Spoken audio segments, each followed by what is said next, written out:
Last month, more than 3,200 union workers at 3 Boeing plants in the St. Louis area went on strike. The employees, who make U.S. fighter jets and advanced weapon systems, rejected a, quote, landmark contract. The deal reportedly gave workers a 40% bump over the next 4 years, as well as better medical benefits, pensions, overtime, and work-life balance. But the union's members rejected that proposal.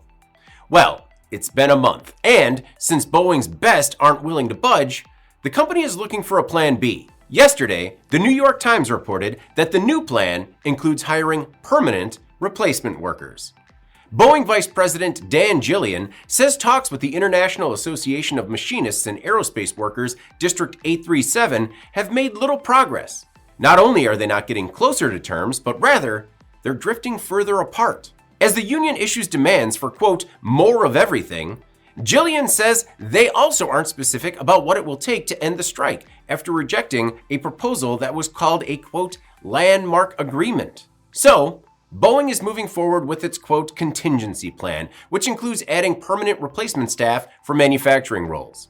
Bloomberg reports that the plane maker is scheduled to hold a job fair later this month. The plants are still operational at a limited capacity as the company has shifted some positions around. While some products are still making it out the door, Boeing needs to find a swift resolution as its defense unit accounted for more than a third of the company's total revenue, some $23 billion last year.